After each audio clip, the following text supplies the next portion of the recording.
and welcome back to Bros in a Landfill. We're gonna do a big fat fatality all over your free time. I'm Your not sure host- how I feel about that phrasing. Your host for this week is LunchCon. I'm technically a regular on this show. LunchCon, dang! So oh man, you got some big shoes to fill. That's right. Dizzy Cage.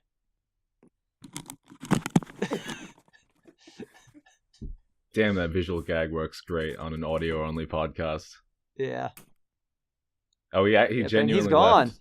He's completely gone. He's left the building. Whoa. Kidding. I did that because I could. Yeah. So and Ugh. Sorry. fuck, who- Your Tri Cage or not Tri Cage, Tri Kang. Try obviously. because I'm absolutely the Asian one on here. I totally didn't mix this up. I definitely didn't mix this up by not having Dizzy be the fucking Dizzy King or Screw.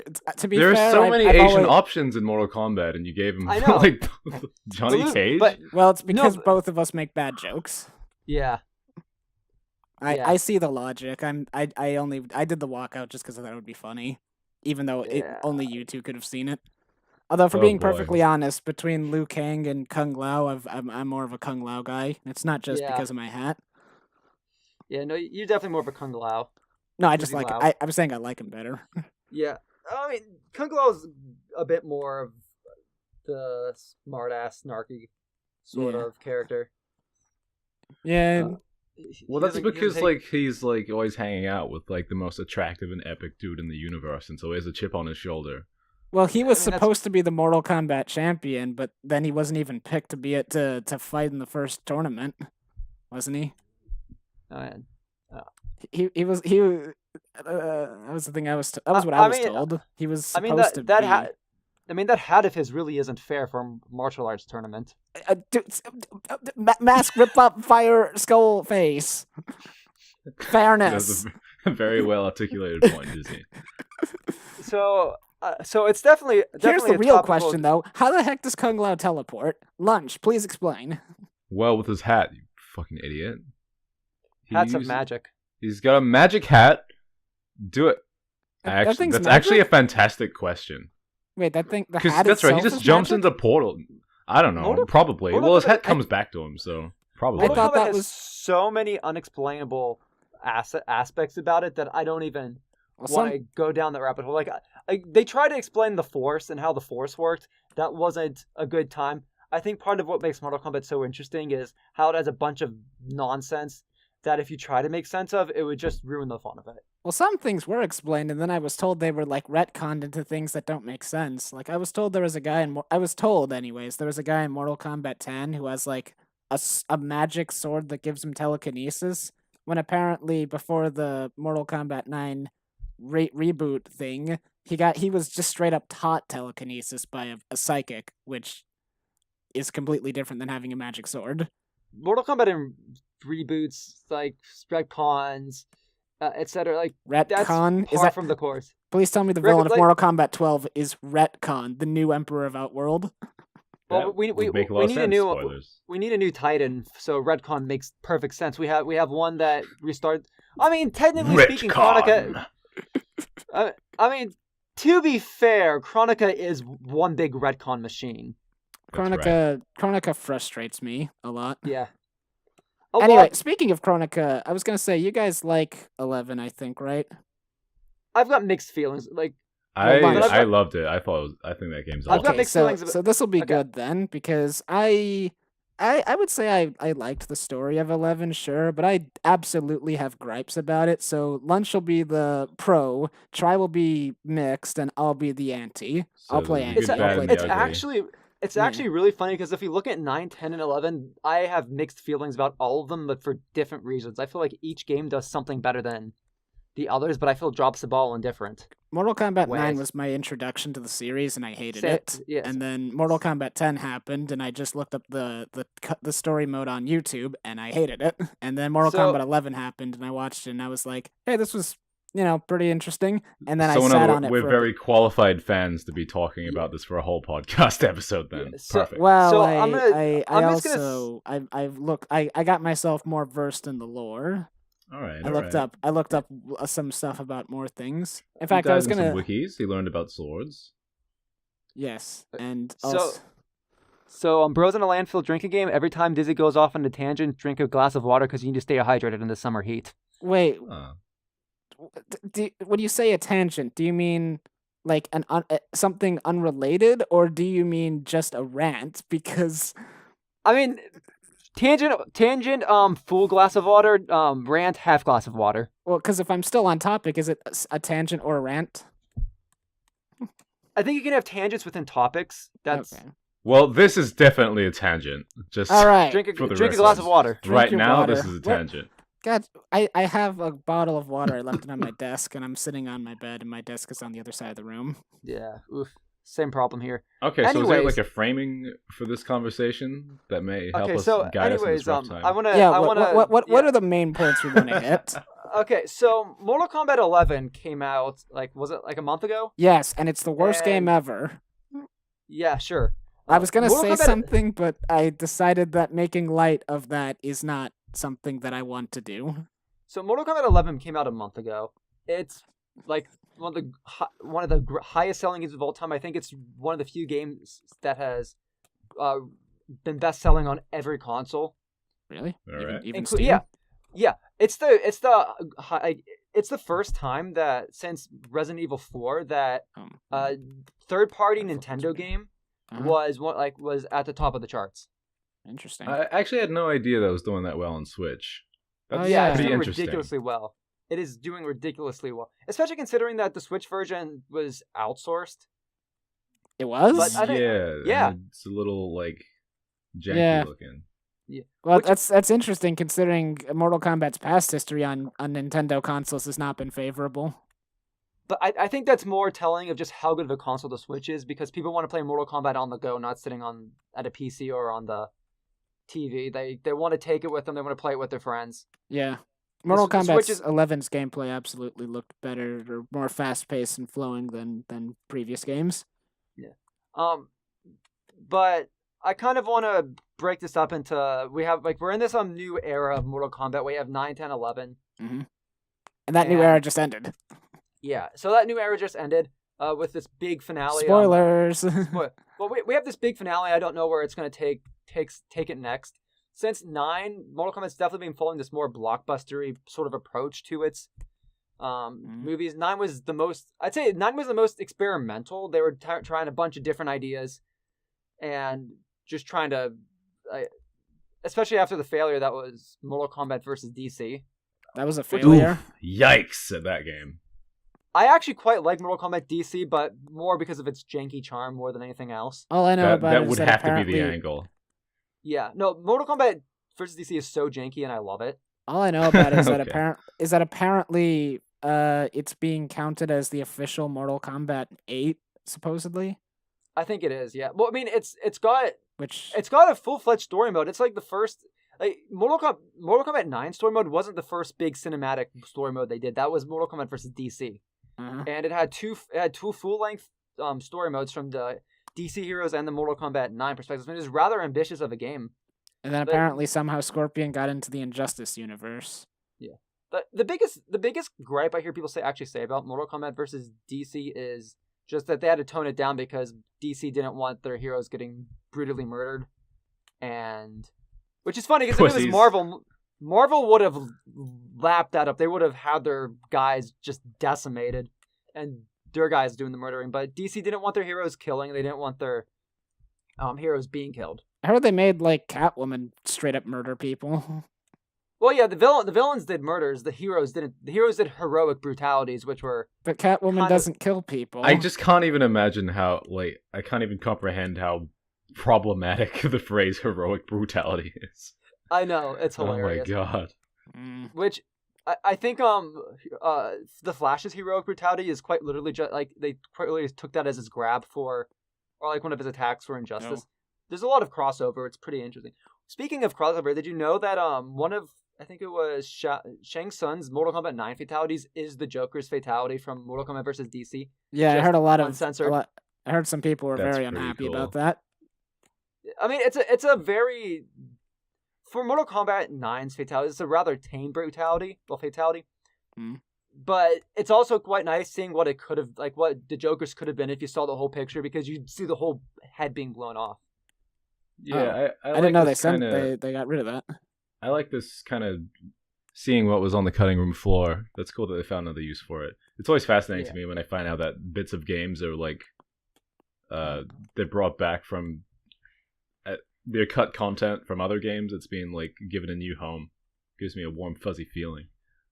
Now, before we get into some of the story stuff, I kind of want to talk about the fatalities throughout the series, because I think if there's one thing that really sets Mortal Kombat across separate from a lot of other game series and a lot of fighting games, that where it really left this mark was with the fatalities. And I don't think Mortal Kombat, especially 1 and 2, would have taken off as popular as they were if it wasn't for all the hidden fatalities and secrets and whatnot, because early Mortal Kombat is a very bare bones fighter, especially compared to its counterparts.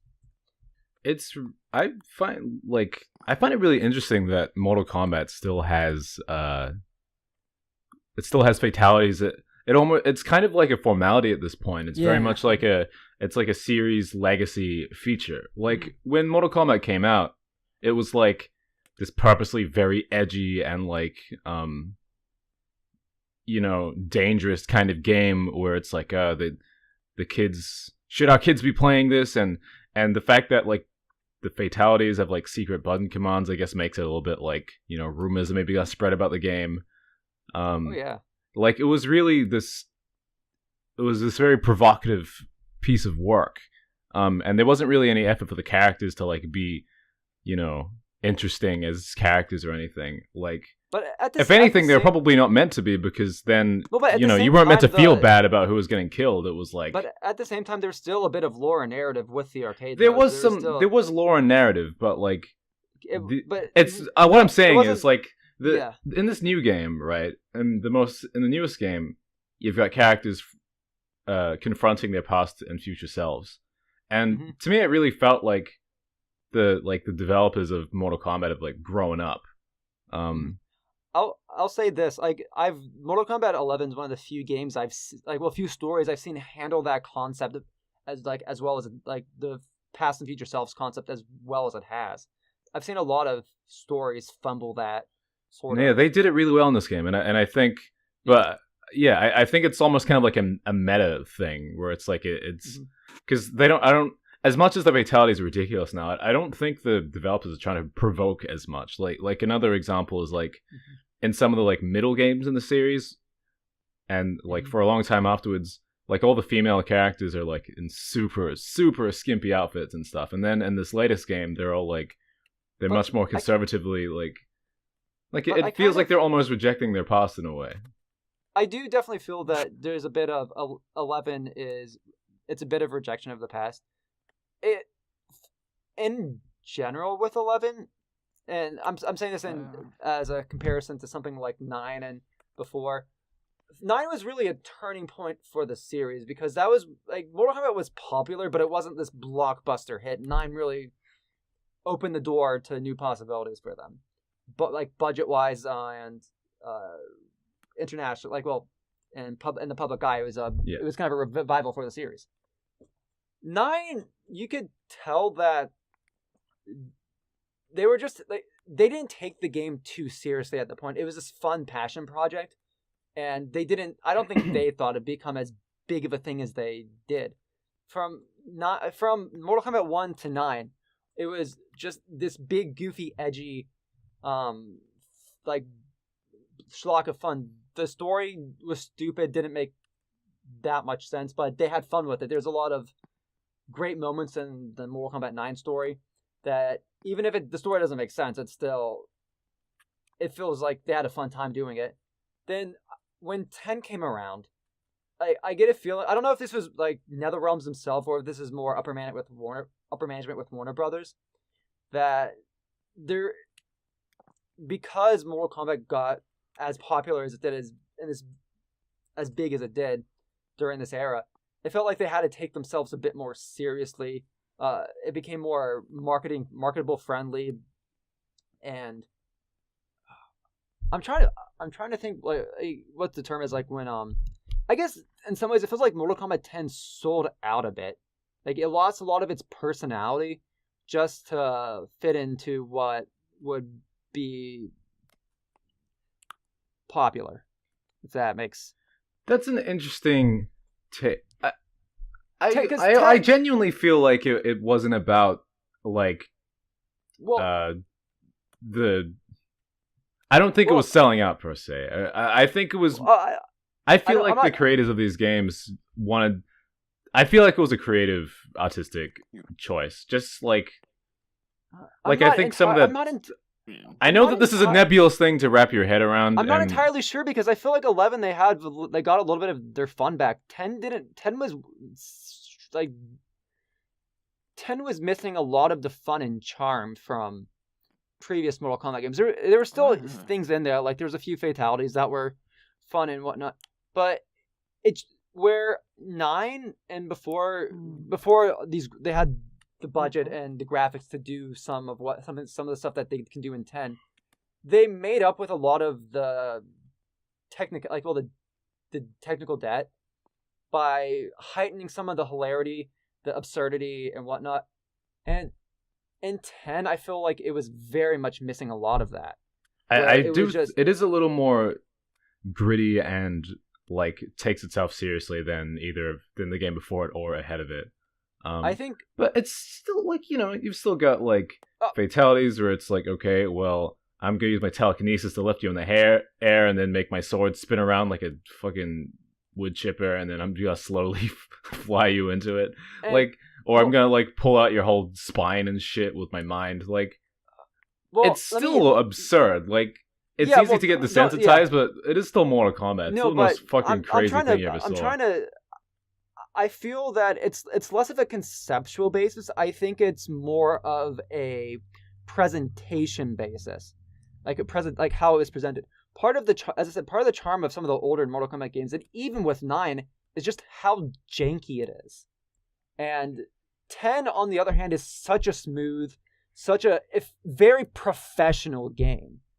And so this is kind of almost about, the sort of the soul of Mortal Kombat being perhaps dissipated a bit when the production values get higher. And I guess it's like if you take this small like indie team and then you give them $1 million trillion. I mean, they're not indie, but just as an example. And I feel like some of that soullessness kind of echoes through different parts of the presentation. Like the Mortal Kombat 10 story was a lot more serious and kind of generic as opposed to previous ones. And I'm kind of saying all this as a preface that I feel like 11's going back a lot in the right direction. I felt like there was a lot of fun in 11. Not really to the same extent that earlier games had achieved, but I feel like 9 really struck that balance between fun and trying to say something. Well, I think with 11, they've gone so far past the point where they can be like, here's our jank little small fighting game with its weird universe, because it's got clearly a bajillion million trillion dollars put into it, and it looks and sounds amazing. Yeah. In doing that, I think they managed. It still feels kind of like a love letter to those old days, in my opinion. No. It's all in like the character designs, like Liu Kang's outfit, where he's like got like the vest and the headband and stuff, like, and the big kind of like loud bracers. Like he feels really retro, even though it's a modern game, and like, I can totally see where you're coming from. Yeah, let me put it this way. I feel like Mortal Kombat 11 is what Mortal Kombat 10 should have been from a presentation aspect. I feel that them brightening up a lot of the colors. Mortal Kombat 10 is so dark. You're correct. Yeah, like brightening up the colors. Like part of 10's problem is just how dark it is. It didn't feel fun. It felt like, oh, we're gonna be as gritty, edgy. Like the fatalities didn't seem like these fun, goofy things. It felt like, oh, how brutal can we be? Where I'm not a big fan of all the fatalities in 11 that I've seen so far. I don't have the same visceral reaction or the same like wow like effect that I have with 9, but granted, I might just be jaded at this point. We've seen so many ridiculous deaths. There's only a couple fatalities in 11 that were remarkable to me. Granted, like there has been nothing that has affected me as much. Like the only fatality that has really affected me as much as it has is like some of the ones from 9. 9 has some of the most disgusting fatalities in the series. Kung Lao's one where he slowly drags you through a stationary fucking saw blade. Fucking Shiva's like one where she rips off all your skin in like one fell swoop. Oh, I can feel that when I watch that. I feel that. I feel like part of the issue with 10 and 11 in that regards is that because of how popular it got and how much money it's made, that they can't really do those gross fatalities anymore. At least I don't feel like they have. May not have necessarily permission to do those gross fatalities from upper management and Warner Brothers and etc. because it still needs to be marketable. I definitely disagree with you here. I don't think that's what it's about at all. Like the game's already like R18 or whatever. There's like, I think it's more like trying to make a really gross and violent fatality is like it's trying to capture energy that doesn't exist anymore. Like when Mortal Kombat first came out, it was like, oh my god, you can kill people, and he ripped his head off. Oh my god, my kids are playing this. And then a couple of years ago, it was like, still no one's filling this gap. Here's something really depraved. But now we're 2 games later, right? And it's like, if you think about what's literally happening on the screen, it's fucking brutal and violent and ridiculous. Oh, yeah, no, I definitely. But it's absurd what happens in the fatalities. I get that. But 9 felt like, to the same extent, 9 felt very experimental. 9 felt like, let's try to get away with everything we can. That's there is real horror going on in 9 in regards to like. I guess let me rephrase this. In 9, and this is something that I've really noticed in 11, especially like playing. I feel like 10 and 11 don't pack the same punch that 9 does. I feel like watching 9, like even now, if I go back, watch some of those fatalities from 9, it fucking hurts to watch that. Like the impact is real, and I feel with 10 and 11, things are so smooth, so snappy. There could be a bit of uncanny valley happening where. I think there's a bit of uncanny valley. I think from a directing standpoint, I don't think the fatalities are necessarily directed that well. It doesn't. To some degree, some of them look so surreal.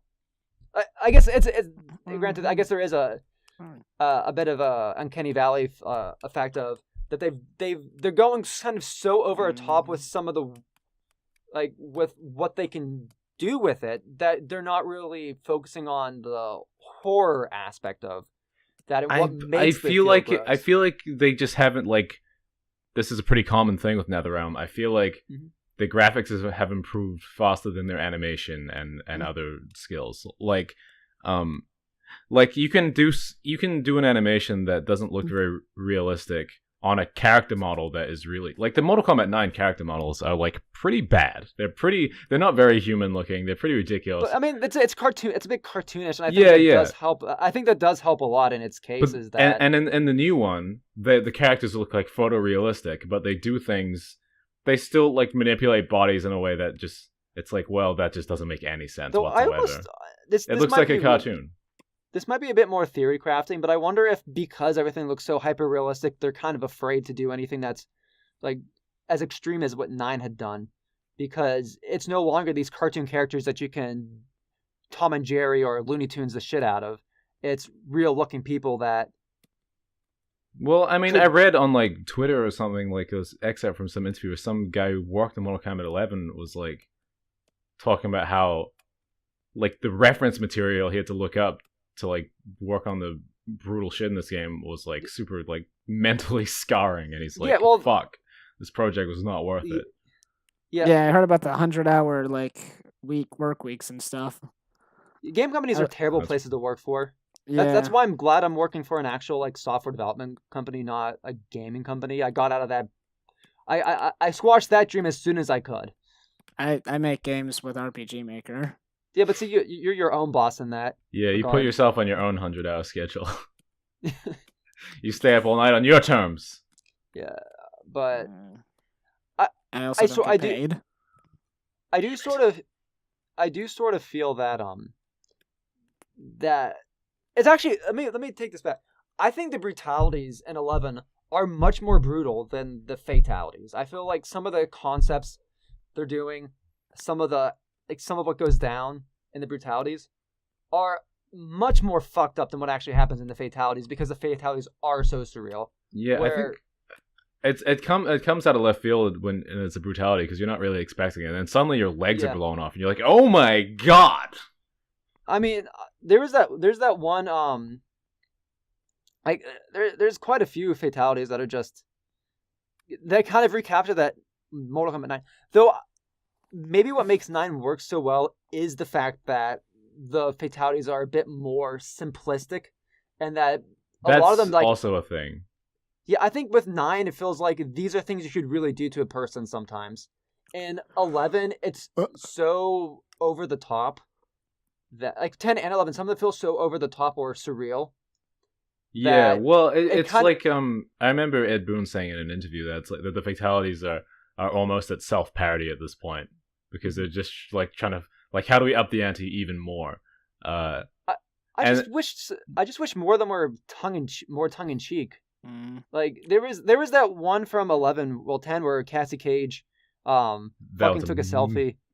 That like man, I don't know. There were lots of like one of my favorite fatalities in this game is the one where Cassie Cage kicks you in the balls so hard that your skull and spine shoot up out of your body. No, but my point, I'm going for. I feel like I wish all the fatalities were tongue in cheek. We didn't just have a few, or like there was like, or you had one very serious brutal fatality, then one joke fatality.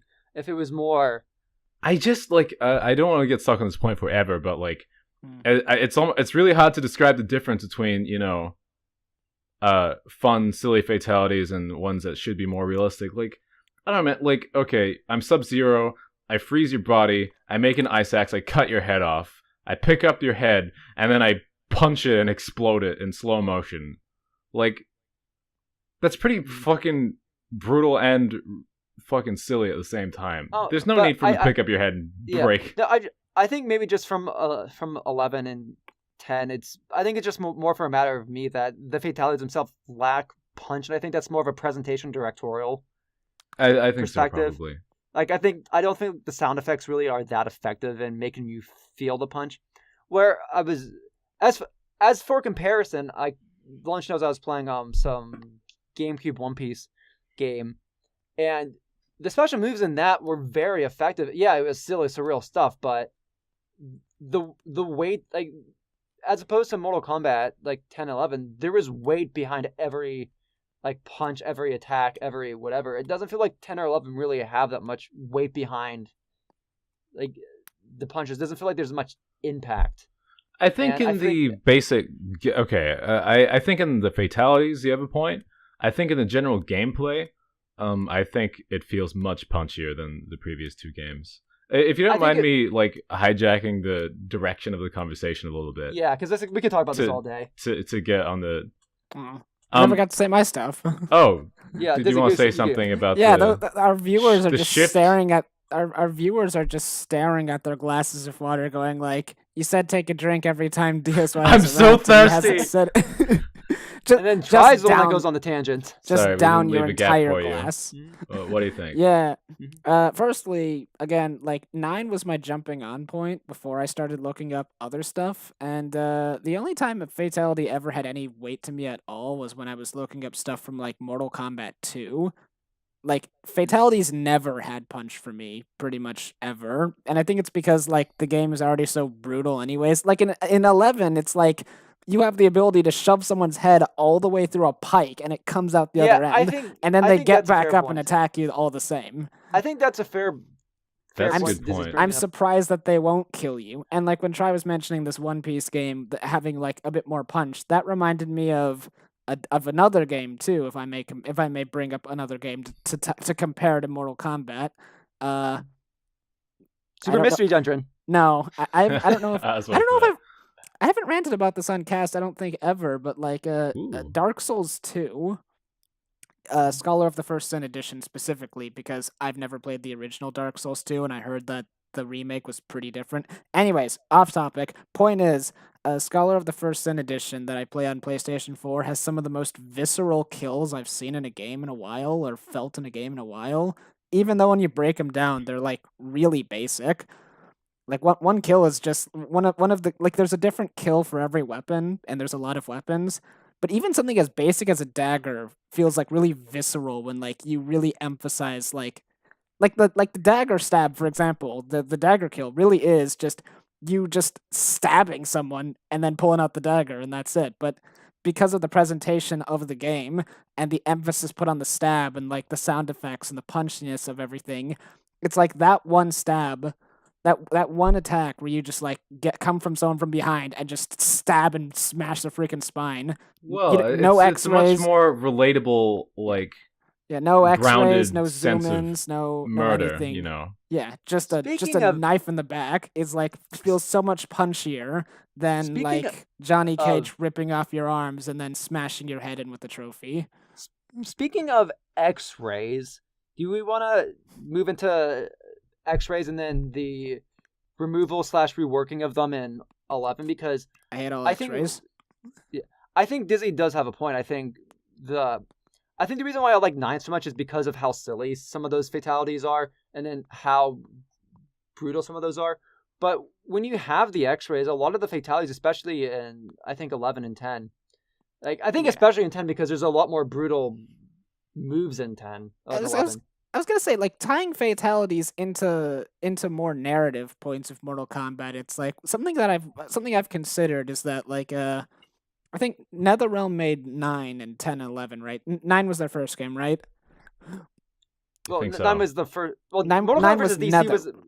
Well, NetherRealm has always made Mortal Kombat. Oh. NetherRealm. Well- You're thinking about when Warner Brothers bought out NetherRealms. Well, whatever the case, I was gonna say whoever was working on Mortal Kombat 9, 10, and 11, like they don't know how to do deaths at all. Every single death scene from those all 3 games was like really, really bad and had like no impact at all. And I think it's partially because like when you have a game as violent as it is, it's like people either need to explode when they die or you have to not write canonical deaths. Well, Because it's I think the other weird when you have like you have like a 2-round fight in something like the story mode where you're like impaling one another through the head, through the neck, Kano with his knife shoe into your neck, and then you get back up, and then cutscene happens, and then you Yeah, get like, that's the shot, thing and then with you're the- down. between like fatal blows and crushing blows and environment interaction, like Yeah. the amount of times you should be dead, like obviously before you get to a fatality, is like Yeah. staggering. So by the time someone's going to kill you, Well- it feels arbitrary that this time you die. Well, Yeah. you know what? Do you know what doesn't help it's- Mortal it's- Kombat's case with canonical deaths? What? When this new generation of Mortal Kombat literally starts off with one giant retcon, where everybody has died, but we're just going back in time and fixing everything. So it opens when you do that, it opens the gateway of, well, does anybody's death mean anything? Because obviously we can go back in any time and change this. Well, except you can't because they don't for some reason. Except now in 9, like literally in 11 now. Are we gonna get? When are we gonna get to Mortal Kombat 11? Because I need to display my gripes. Number 1, top of the list, the ending of the story mode. Yeah, that was pretty bad. F that. F it. Also gonna say Hate. Chronica's the worst Chronica's arcade the best. Chronica's the worst final boss in Mortal Kombat that I've played. Chronica belongs. Like- in Do you Persona remember 5. Shao Kahn and MK9? That was some fucking bullshit, dude. You can at least hit Shao Kahn with your fucking X-ray. Shao Kahn Yeah, at least has but telegraph. You couldn't Shao- grab Shao- him okay. either. Okay. Shao Kahn has telegraph. Like Shao Kahn is actually very easy to telegraph if you know what he's doing. He creates openings for himself because of his. He has his taunts, yeah, but It's, you know, it's not actually, that- I don't. I Shao can't be Kahn bothered is getting not to that like it. hard. You know, Shao fuck Kahn you, Shao Kahn isn't that hard. What are you talking about? He like adapts as to your opposed, behavior. As opposed to someone He- like, Nom, as opposed to nom, Chronica, which is a single health bar fight where she can just randomly turn into Kronika was super easy to cheese. I found one kick combo that she didn't know how to block, and I just used it 10 times until she died. If I tried to do that on Shao Kahn, I would have been fucking mincemeat because he's too smart. How come Kronika is the super unbeatable badass in story mode, and then in arcade mode she just gets killed by a piece of glass? Well, because in fighting games work. Well, I saw in an interview Ed Boon, he got asked who in canon can survive being shot in the head, and he said only Raiden. So these characters technically have pretty low durability in canon. Only Raiden. But only Raiden? I think that was before Kronika was yeah, really announced.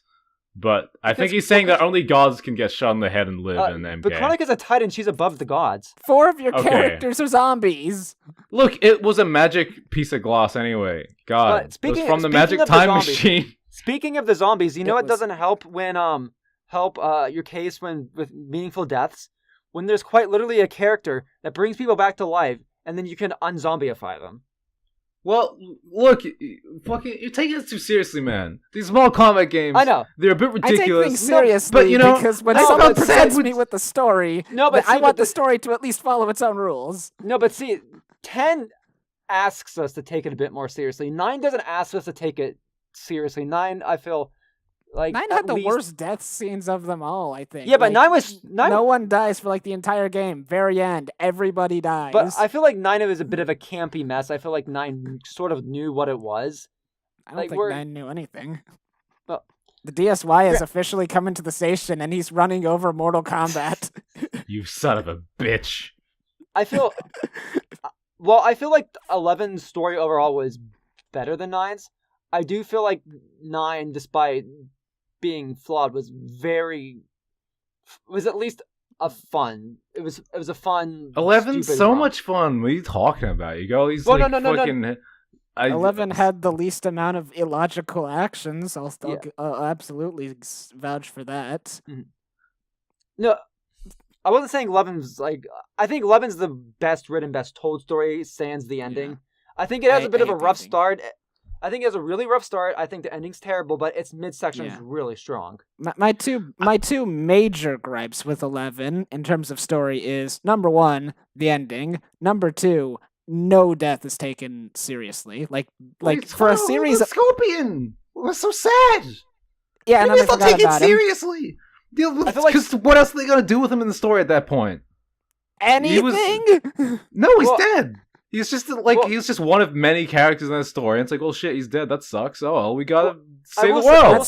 That is a very lousy way to look at characters in a story. Well, to be used up and then discarded. There's 20 million characters. Okay, all right, Trybien. Okay, Mortal Kombat sort of has the Dragon Ball Z problem, or the Dragon Ball problem. When you have characters die and come back as frequently as you do, or you have all these time shenanigans or shenanigans where characters who are alive or dead or come back or whatever, does have very little weight, especially in a game where you have all these brutal actions that don't lead to deaths 90% of the time.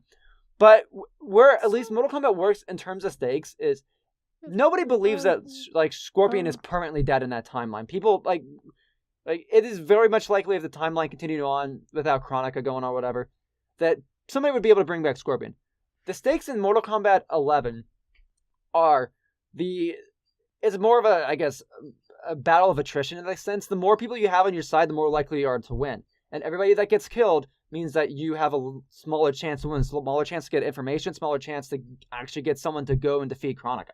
I guess that's not what I was thinking I was just saying though. It wasn't oh no, the arithmetic of the good and evil. Look, it's point. Look, I know that he could come back to life, or some magic bullshit can bring him back. But isn't it a point in I was defending 11. He's talking.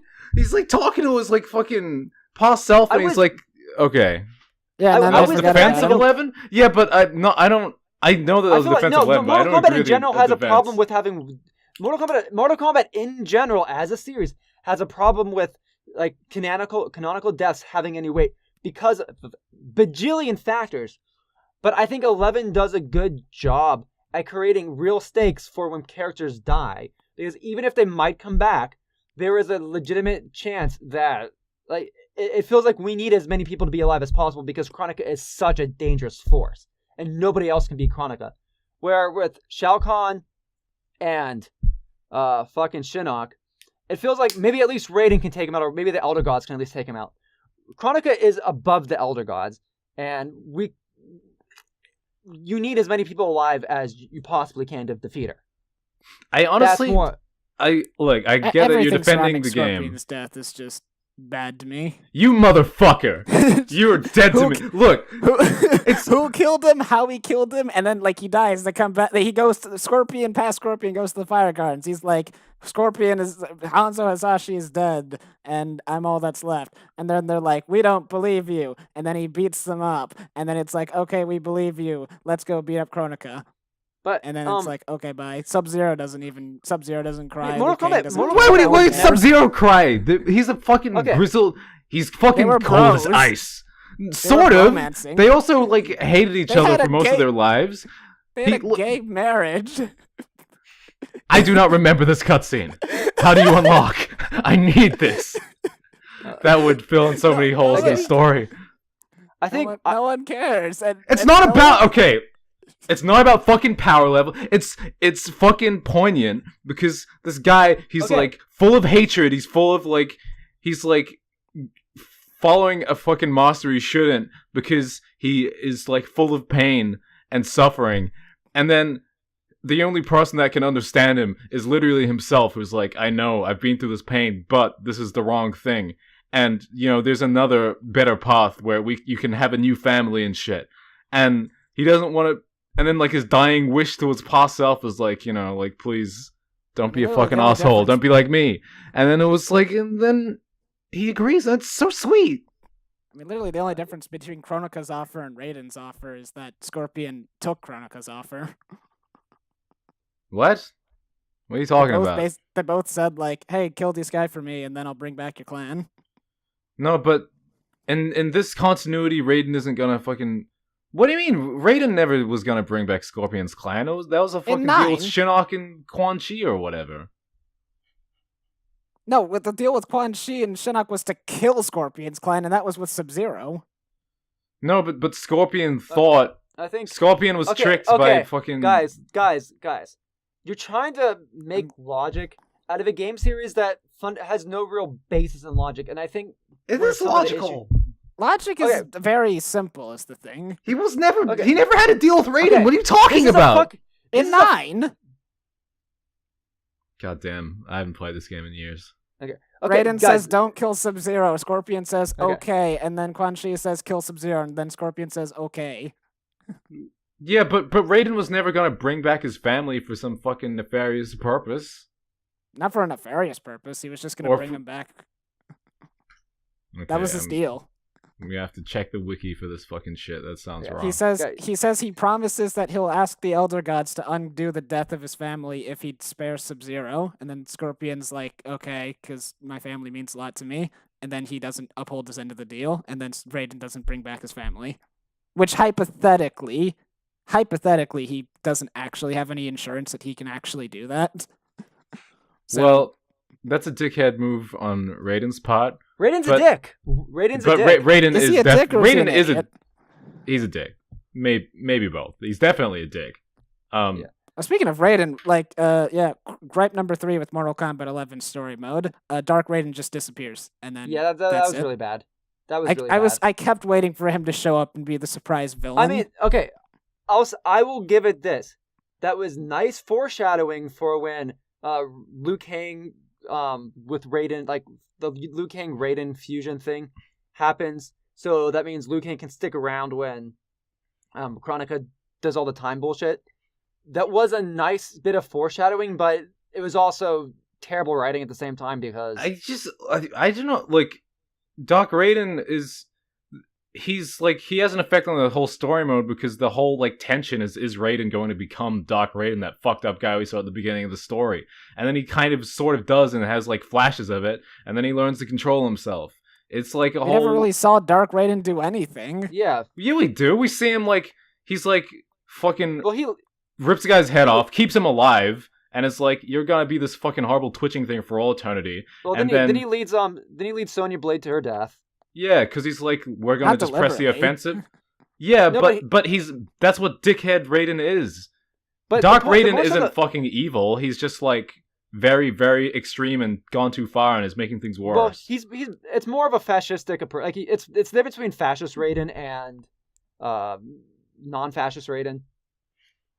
I mean, that's essentially evil. Dark Raiden's fascist Raiden. That's exactly what he is. He's like right. So the whole like tension of Raiden's character arc in this game is that Dark Raiden is the thing that he could conceivably be. Like, okay, he doesn't walk around in a black outfit and say, "I'm Dark Raiden." All I've done in this fucking podcast is defend this fucking sick game, you motherfuckers. Yeah, well, try. You're I think the supposed to be problem the mediator. well, the problem with I think the problem with Dark Raiden is that he just ends up disappearing. There's no real like when Like you say there's like a threat of Raiden turning into Dark Raiden, but for like almost the entire game, like Mortal Kombat 2 Raiden is just normal, and then Cassie's like, maybe you should use the amulet, and he's like, the evil calls to me, and then he uses the amulet once, and then he's like, oh my god, this amulet's evil. I don't have to worry about becoming evil. It's all the evil amulet. Let's just throw that in the trash. There you go. I'm fine. But it's like, it's a fucking plot point that like all the characters are not sure whether or not to trust them anymore because Plus, now they it know also the means futures. that the Raiden. It also means that the Raiden that you had from 9 and 10, who did everything that he did, just doesn't exist anymore. yeah, He's just gone. it felt It he feels was like a he, waste. he was essentially written out of the story without any like repercussion. No, he was given a chance at redemption before Raiden- it this is happened. Raiden. That wasn't- Here's that what wasn't I the same think should have Raiden. happened is like Raiden should have teamed, like Dark Raiden A shouldn't have died, and B, like the two Raidens should have teamed up at first, since both of them want to like stop Kronika and protect Earthrealm.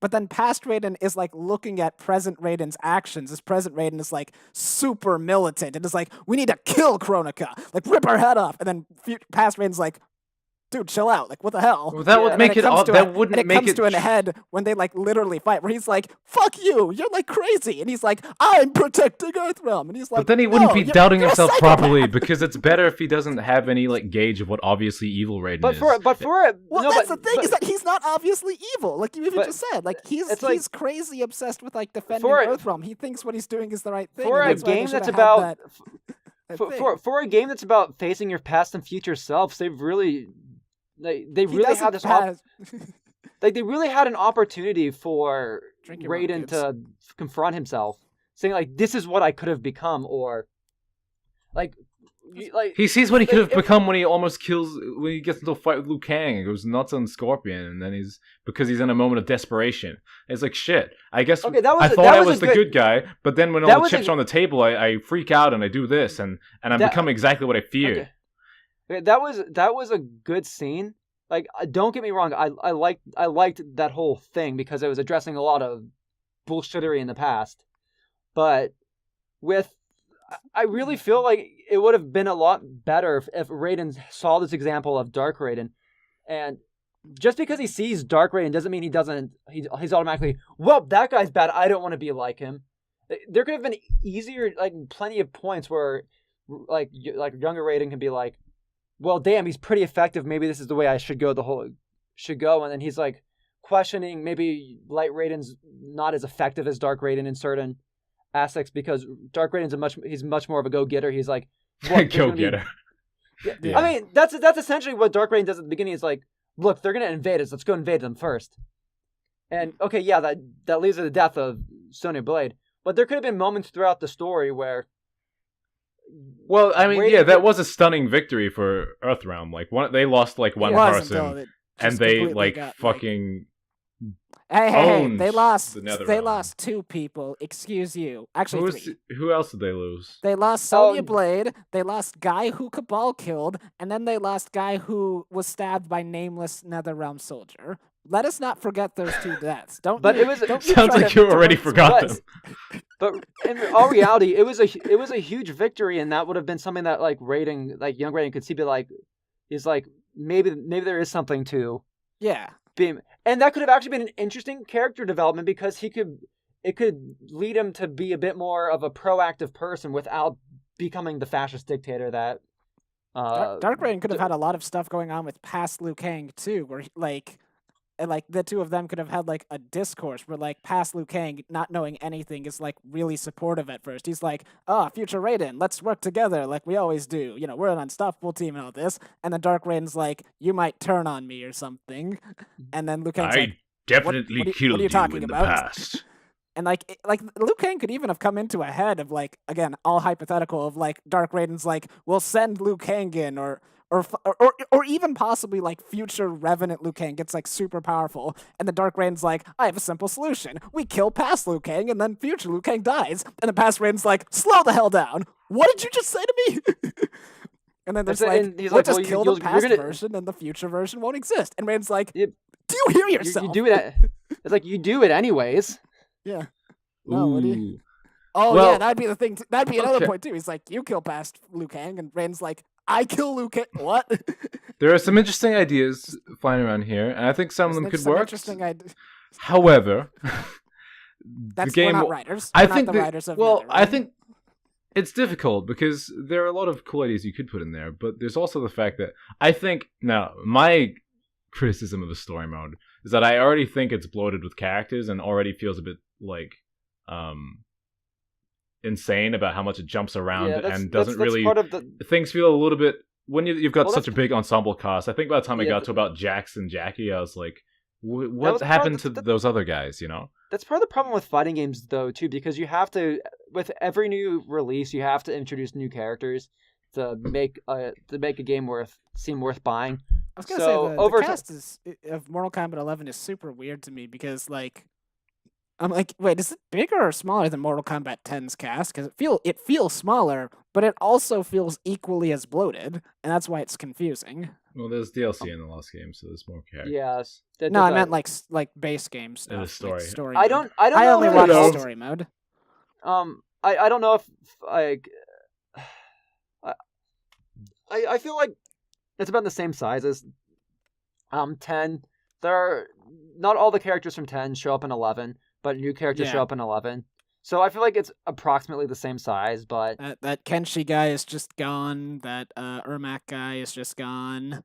Well, Ermac's dead, I think. Ermac was killed last game. He's dead?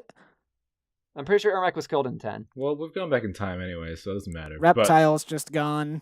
Yeah, that's what I was gonna say. Like when you bring in this time mechanic, it's like, shouldn't everyone be back? Yeah. Well, yeah. You know, Everyone's we don't want really them to mad do that 200-hour Melina's... work weeks. I was gonna say, like, everyone's really mad that Melina's not in the game. Melina really should have been in the game. Look, okay, look, I just want to say that we've spent a lot of time criticizing Mortal Kombat 11. Because it's fun to criticize things. Right? But I'd just like to add a bit of perspective that this is probably the best story mode in, like, any fighting game ever. Like, I'd argue. Can you think... I absolutely... No. No. Okay, tell me a fucking story mode that is better than Blaze Mortal... Blue. Blaze Blue continue like both Blaze Blue on the first one and Continuum Shift have better story modes. Well, I think they're better. This point is ruined because I've never played those games. But I was gonna say, yeah, it's hard to say that this is the best fighting game story mode when there's like a million fighting games. If Tar was here, he would say Under Night and Birth. You guys and your fucking obscure Japanese shit. I don't fucking... I was gonna make a joke, but the thing is that I feel like you're already on edge, and I'm not good at making jokes. Oh yeah, so fucking push me, bitch. Well, no, I was gonna say there was this really, really, really, really bad fighting game that I have a bad history with that I was gonna mention, but then I thought, nah, it's not worth it. All right, it's not a good idea. I think we're Mortal Kombat. I think Mortal Kombat 11 is definitely the most ambitious story. You know what? Dragon Ball Fighter Z, I would argue, has a better story. No way. Fuck you. No way. Fuck you. 10 story mode is better than Dragon Ball Fighter Z. Do you know how fucking long it takes to grind through all those fucking fights, man?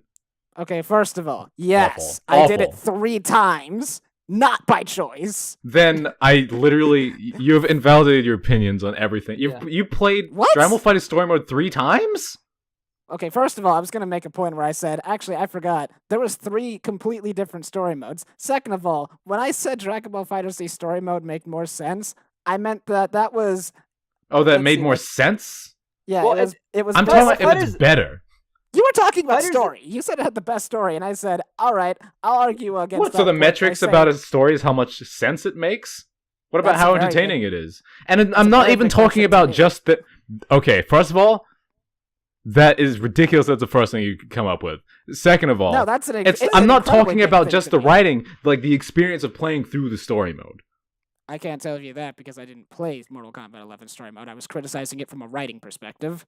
But I would way rather watch the Mortal Kombat story mode than like play the Dragon Ball FighterZ story mode. Like I'm talking about Yeah. like the fucking Well, of the course, pacing, because the one of those production will values. take one of those will take you a day, and the other one will Well, take you 3 hours. I don't think Exactly. Well, I don't think necessarily production values lead to a good experience. I think because 10 has a high production in a lot of ways, and I think it fumbles that in a lot of ways. I think where 11's strengths really lie is in its directing, and I feel it's the best directed Mortal Kombat. I'd say, okay, I'll give it this. I think Mortal Kombat 11 as a cinematic experience is the best directed fighting game story. And when I say directed, I'm talking about your more filmography, your not. Yeah, you've got like, direction, cinematography, you've got storyline, like but- awesome like choreography and fight scenes. You've got like Yeah. good acting performances. Actually, I was gonna I say, felt does like Smash the motion Brothers cap- Brawl count as a fighting game? Yes. Yes. Okay, I'm gonna upvote Smash Bros. Brawl then. I felt more from the Subspace Emissary than I did from Mortal Kombat 11. Uh, I mean, I can You say that watch that scene where Kirby destroys that giant ship and the music is just blaring in the background. You tried not to cry. yeah, there's some I- cool stuff in that story mode, but like it's also like playing it as an adult, it's like a bit of a slog. It's kind of too long. Mhm. It's not really like what the game is good at being, a platformer. And it's not like there's like a narrative with character development and stuff. Like it's just like a bunch of fan service. As a story, I think Mortal Kombat is, much better. I think, okay. I think this is where it comes back to with Mortal Kombat 11.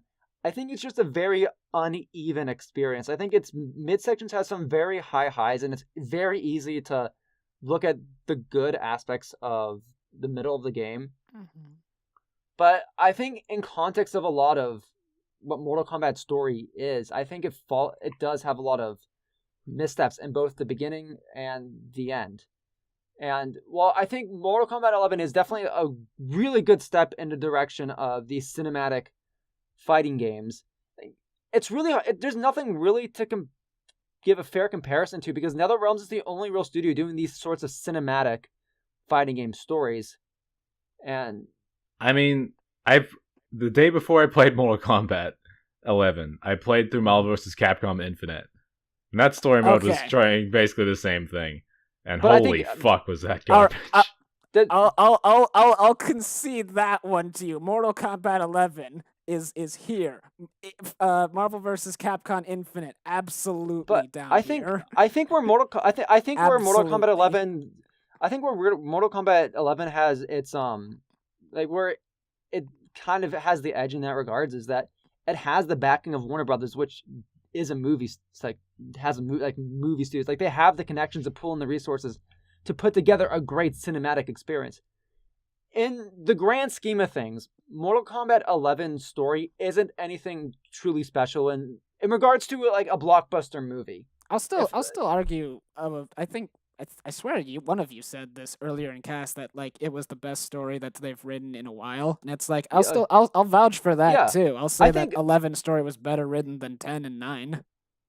I think Mortal as a cinematic experience, I think it's probably one of if not the best story and like fighting games in that genre. Well, that's kind of what I'm talking about when I say like what's the best Yeah, and story that's mode. Like just like what's the but- best experience of just like a solid mode. But that sort of depends on what you're what you're trying to get out of your story modes. I think if you're looking at a game with like like for me, like a game that I would look at as a great story mode are the early Blaze Blue games, because it does. Yes, maybe a lot of things don't necessarily make sense, or it breaks a lot of its rules. That's sort of its point. Where 11, I think, especially with 10 and 11, starting to take its story a bit more seriously and trying to have something more to say. I think 10's more of just this blockbuster experience. It was this transitioning period. 11's like, okay, we know how to put together one of these blockbustery movie sorts of things, and then let's actually try to say something with it, or have fun, give something back to the players. I do think they listened to a lot of the criticisms to 10 story mode and put it in, like, and kept those in mind with 11. I'm glad they took out the fucking QuickTime events that they had in 11, like 10. That was a nightmare. And I'm not against QuickTime events in general in games. I just don't think they worked in 10. It broke up the pace way too much. It was a bit jank, like just. They're really they don't belong. Yeah, they don't. That's like the best way of phrasing it. I think it's just they shouldn't be there. QuickTime events work when they're QuickTime events work when they're breaking up gameplay, not cinematics. Yeah. I mean, I personally am not super big on QuickTime events in general, but I'd rather have them in a gameplay than be like watching a cutscene and then suddenly press X to not die. Well, it depends on the context, because QuickTime events allow you to feel like there are some things you can do that you can't really translate from gameplay into what you want to show on screen, and QuickTime events can allow the player to feel like they're having actually impacting something rather than just watching a cutscene. Well, they're very exciting in Shenmue because you spend like hours like walking to the store and buying chips and asking people if they've seen any sailors. And so then you get to press a button and you're like, holy shit! I'm fighting a guy! Well, that's Shenmue and this is Mortal Kombat. And I was going to say, too, on a secondary scale, if you want to have some player inclusion in your long cutscenes, if you want to have player inclusion in your fighting game, there's another thing you can do. It's called not have 8-minute cutscenes. Yeah, Snarky DSY. But I'm gonna. It's a fist. I'm gonna kind of pull things back and wrap things up. I'm gonna give sort of my final thoughts about Mortal Kombat 11 story. I really appreciate where they're going with this whole cinematic storytelling sort of thing, but when I look at something like Mortal Kombat 11 as opposed to something like Blaze Blue, which was my favorite it's like one of my favorite stories, like I actually kind of want to go back and play through Blaze Blue Continuum Shift again. One of the things that I think really Mortal Kombat's struggling, and I think not just Mortal Kombat, like Netherrealm Studio as a cinematic experience. That's right. And I think now, I feel like this is really much the case with 11 now, with this whole time travel mechanic, is some of my favorite parts of these fighting games are the arcade endings, like playing through the arcade mode, seeing how like these different these alternate endings where these characters can go out with these games with these huge casts. The only real way that you can give time to each of these characters is by having like either branching narratives, or what Blaze Blue does, where each character has like a shorter narrative that kind of plays through the whole thing, and when you play through every story, you get the whole picture. It's when you have a big compilation cast, I feel these cinematic types of storytelling doesn't really work because somebody's going to get the shaft. I would really hope that for the future games now, with let's say with Liu Kang being able to control things or whatnot, I'd like them to get a bit more experimental. Maybe instead of having really long story modes, they have individually smaller branching sorts of stories where you see more what ifs and whatnot. And then maybe they can have like a true ending after you've seen everything. You can have a true ending with the true final boss. Spoken like a true Shadow the Hedgehog fan. I can't wait to find out how they decide to bring back Liu Kang from godhood into person who can trade blows with whoever the heck the hero is, or absolutely not just destroy the villain. You say Mortal Kombat power levels make any sense. They don't have to do anything. They make less sense than Dragon Ball Z power levels, which is impressive. I would say it's on par. I mean, at least Injustice has the weird excuse of, oh, we're using something that makes everybody's powers the same level. I thought Injustice is Injustice just didn't like mention it at all. They're just, if we don't eh, draw attention to it, no one will consider it. no Injustice 1 has a MacGuffin, well, not a MacGuffin sort of thing, but like Oh. it has like this like explain away why someone can punch. It's like why Catwoman can get in a fight with Superman and win. It Oh, it does okay. have a story excuse for that. Um, Well, was that who's my giving their voice? closing? Who's giving their closing thoughts? I have a closing Uh, thought. I have a closing thought that's less of a closing thought and more of a provocateur to more conversation, though. Well, Well, you've So, said that now, so go on, you Go well, the motherfucker. thing is though, is that like we started this conversation on fatalities, but my remark is about story, and it's like story is a thing that's like really, really important to me in any media, especially in like a fighting game too. Probably because people keep saying it's not important, but it's like to oh me, no, stories. I would agree. Story is very important in fighting games because that's what kind of gives you the like. It kind of gives you like the hook and what makes you care about these characters. Why pick yeah. any of these characters if you don't care about them? I was gonna say, like, story in a fighting game is like frosting in a gingerbread house. Without it, you just have a pile of like bricks and like nothing really holding them together or holding them up. And it's like that's why the story mode of Mortal Kombat 11 is such a big is something that I like criticize a lot, especially in like 10 and 9 too, where it's like, yeah, I get upset about this stuff because like if I didn't, what else is there? It's a game where two people punch each other. But when you add in story, it's a game where a man whose clan and family was murdered by this heartless assassin, who he then gets revenge on, who then returns as an evil wraith, has come back to get revenge on him. And it's like, suddenly it's not two people punching each other anymore. Um, I feel like there's more to story in a fighting game than just like the actual writing. Like fighting games are like they're like a shrine Well, to there's characters, more to and it's any like, story. but would I mean, say. it's like it's all in the way that it's presented. It's how these characters are like look and how they move and everything they do. Their move sets are an extension of who they are. Um, Absolutely. You could have the best story in the world, but if it's presented poorly, then it will suck, and vice versa. 10.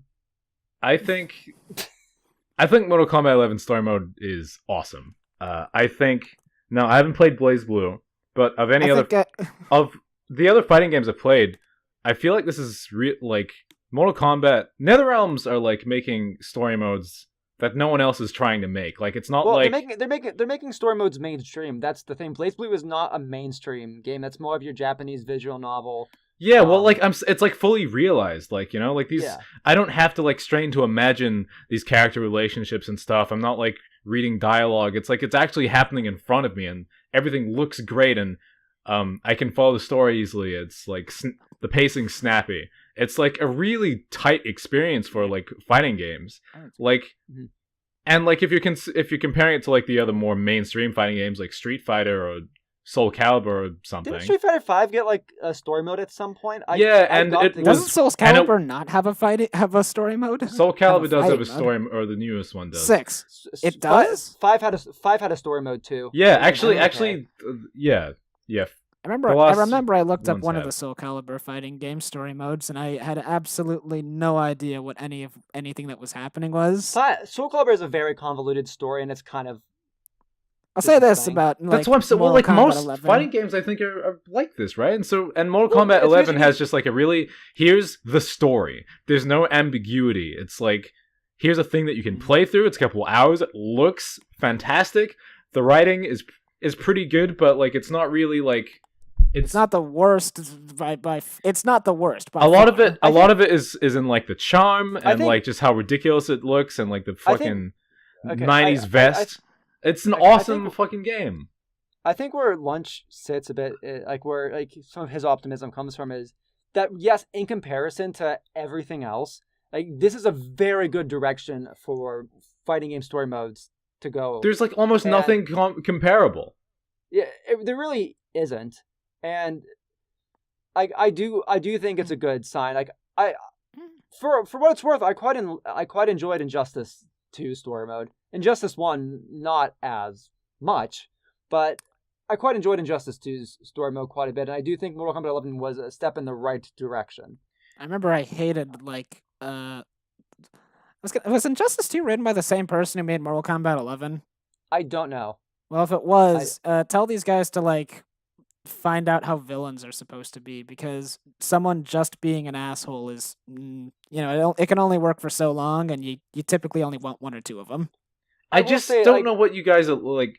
Okay, there's Blaze Blue, which Well, is well, it hold seems to have on. better Okay, writing, but is I like want also this not on the same kind of record. beast. I want this on record. All right. Try Mhm. is the one that is saying Blaze Blue. So what? Yeah, okay, Dizzy, Okay. Can you give me a fighting game with a better? You already said Dragon Ball Fighters though, which like blows my fucking mind at that answer. That one is more difficult. That one has more going on than anything else, because Dragon Ball Fighters is a completely different beast as well, and that's why it's like you're saying Well, like is give it? you a well, better Arc fighting game. System. Well, Arc Well, System it's a more story different modes in beast general are because different. because Dragon Ball is a series that's been going on for however long. Mortal Kombat 11 is the third game in a reboot that basically started with 9. Well, So you have why does that severely less matter? context for severely less context for these characters who have done severely less. Okay, well, so there's a lot of context. I mean, if you've watched the entire Dragon Ball series, and I guess you've got context for who the characters are in Fighters, but I don't think that makes it a better story standalone.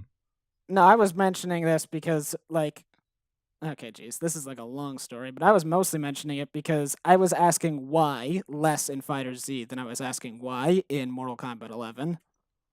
I don't know. I think I just I feel like am a I bit feel like different there's from just you, where maybe I'm just asking why. It's not as important for me for everything to make complete sense, or maybe I'm just not noticing plot holes as much as you. It's not even a matter of needing to make sense in like the grand scheme. Like, let me put that another way too.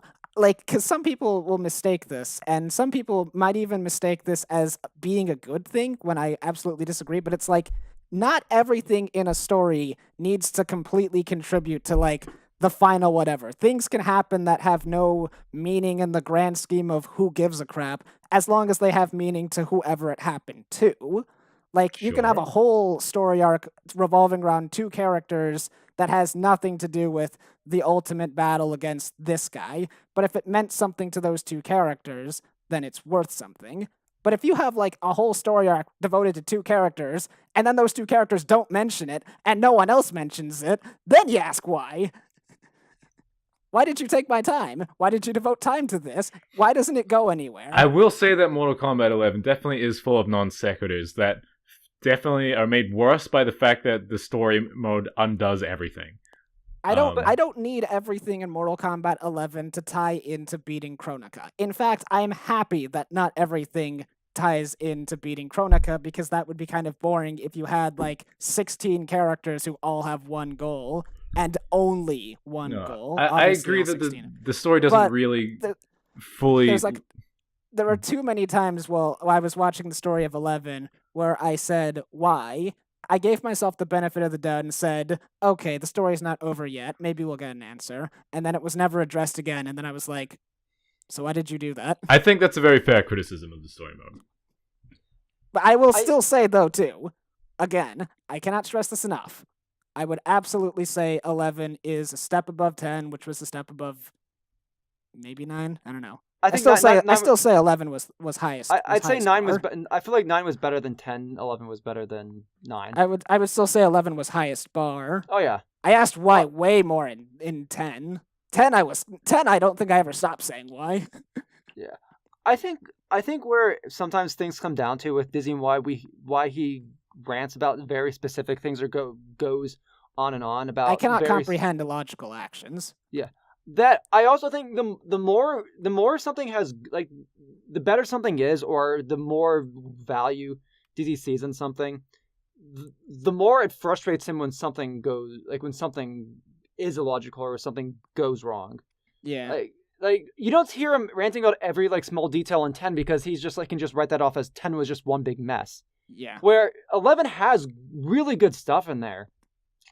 But it makes the times where it's illogical or doesn't make sense or there's bad writing decisions much more offensive because you can see how good it can be.